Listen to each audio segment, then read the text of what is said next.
take us into the last 36 hours in your life and get us from point A to point C sitting here tonight?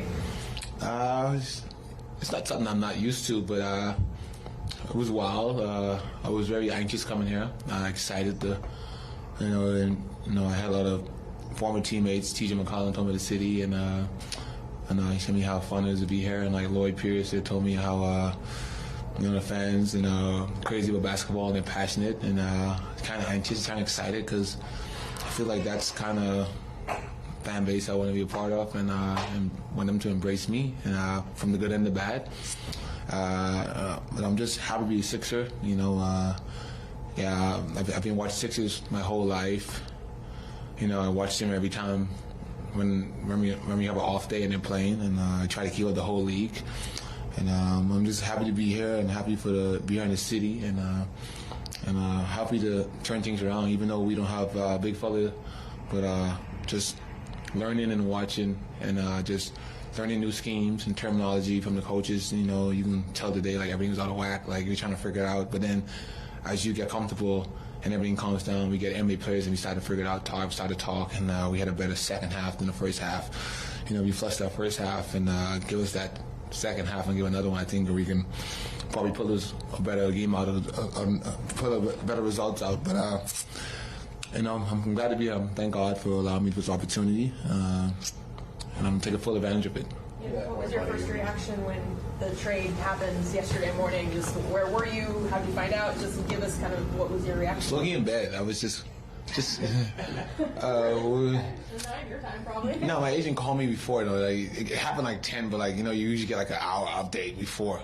Just waking up in bed. We always have a late shoot around on game days, and mine was focused on Warriors, and I was like, I don't think that's gonna happen. And my agent called me, and she's in LA, and you can hear that slur on her voice that she's just waking up because it's 6 o'clock in the morning her time, and she gave me the news, and she said there's a deal possibly 75% done, and I was like, but Philly? And she's like, yeah. I was like, well, I've been hearing that for a long time. It never happens, but I'm glad to be here. I'm glad to be a Sixer, and the fans and everybody's been great, embracing me, and welcome to the city, and I can't wait to know about the city, and for you guys to tell me what to do and where to go, and I'm just taking it day by day, man, and soaking it all in.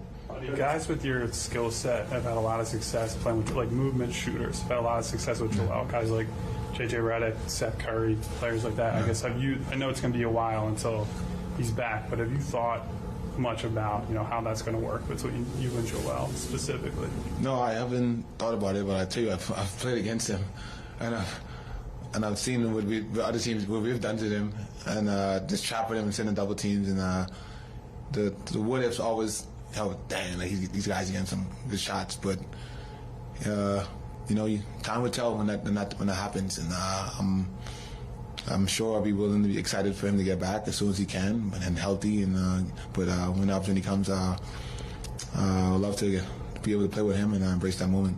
To that point, Buddy, this is kind of a tough situation for you to kind of walk in with a team kind of decimated with injuries at the moment. You actually have a lot of your guys. Like, how tough is the situation for you as a new guy?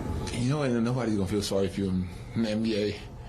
And there's no crying in basketball. My coach always sent me from high school in the Bahamas, so you got to figure it out, And first day from physical straight to the arena, watching film from on the plane, trying to figure out the schemes, but you never figure out everything until you really get there. So you just figure out the team, figure out the terminology. We had a different type of terminology. First day of school, man, is trying to know your new classmates, know your new teachers, which is the coaches, and just figure out how everybody talks and communicate. And what's the point is we gotta be professional and embrace it. And the end goal is to win the game. And no matter what happens, we are happy when we get a win. So. I feel like the energy that we had in the second half, we carried over, and then watching them for the past couple of games, I feel like that was the best energy given. So I'm excited to keep building when it's good. You said you were on the plane. You were trying to figure out the schemes of watching film. I guess when you're trying to figure out the schemes for a new team, what are you looking for in terms of just, I recognize this. This looks familiar. I see the patterns here. And it's just like I'll be playing Philly I think 3 times already, and I see some plays like, okay, yeah, that makes sense. So I'm just trying to figure out how to play with guys.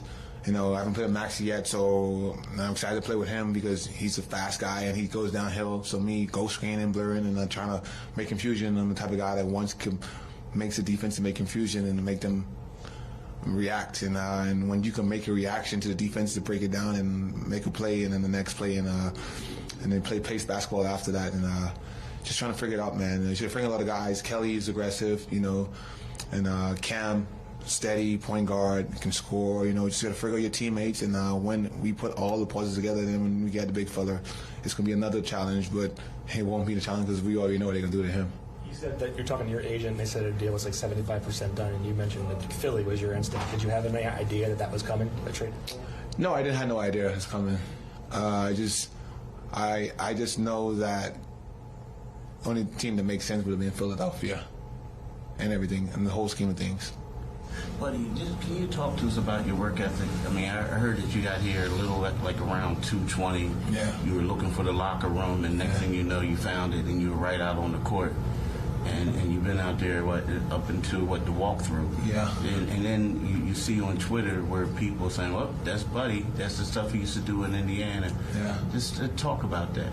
I just love the game, love for the game, just very passionate about it, where the result is good or bad in the game, but I always stick to my routine, what I always do from college, and I feel like that brings me so much joy, just being a part of the game, and my family's not here, so especially like when I'm out here, I'm just have more time to be able to just relax and be at peace and just work, and everywhere I go, I want to give my all, and just make the best of it. And I came from the Bahamas, nothing was given to me, so everything I have, I'm very appreciative. And to play on a big stage like this, it just brings joy to me, my country, and I got to represent myself, my family, and my country. And I never take that for one bit, because there's always some kid in the Bahamas looking at me each and every year when I go back home, and hopefully I can inspire him to be not me, but better than me, and that's always my goal. So whatever opportunity I have to go on the basketball court and put extra work in, I'm going to take advantage of that. So how early do you normally get to the arena before a game? I probably try to leave an hour before when I'm settled in. This time, because I was so anxious, my everything's just jittery. I wouldn't get out there so bad because I'm so happy. I was so anxious to play. But usually on game days, I probably try to get there an hour and a half before the first team bus. But teams, sometimes my luck get bad because teams really close. They have shoot arounds, so I'm waiting in the locker room for an hour and a half. So sometimes I still try to sneak on the court, try to gauge it. But most of the times it kind of works out, but it never works out. But I'm just trying to figure out ways to get on the court, get extra shots, because we have 15 minutes to warm up on the basketball court, and I don't think that's enough. Jim Conlan. Hi, Buddy. Just one quick one from me to you. I spoke to Luke Walton last year, and he came up with a famous quote, an answer he gave me. He said, if I'm going to the roulette table and the game's on the line and I've got my last chips, I want the dice in Buddy's hands. How confidence does that give you as a player when your coach has that belief in you that when everything's on the line, he wants the ball in your hands to take that shot? I'm a good shooter. I don't miss. Nah, we just messing with you. But no, it's Luke. Me and Luke have good talks, and Luke knows my mindset is that, and I work hard, and he trusts me a lot to make a lot of shots, and even shots where I think it's impossible to make, he gives me the confidence to do that. And as a coach, you want to have a guy like that that's riding your back, and it's always on you. So, I respect the respect level is there. So, like I say, he has a lot of confidence in me. So, as a player, I have the confidence to take the shot. Whatever he draws up, I'm ready to do.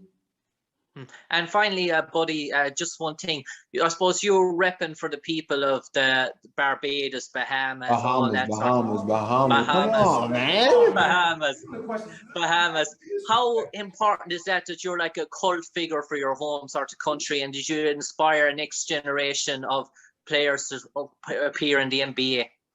It's really good knowing I came from the Bahamas and just being in the NBA, and just seeing the guys like DeAndre Ayton coming up, and now you have Kai Jones, who just get drafted from Charlotte Hornets. It was really inspirational. I look like a big brother to them, but it's just motivating the other little kids to keep on pushing. It's hard. Like a guy like Tristan from Canada. There was not a lot of Canadians in the league. You got about 20 Canadians in the league now, and they're playing at a high level. So our job is me, DeAndre Ayton, and Kai Jones to keep on inspiring the young kids to keep on believing that they can play in the league, and one day they can be like us and be able to help other people and inspire the youth coming up for sure. Thank you, buddy. Yes, sir.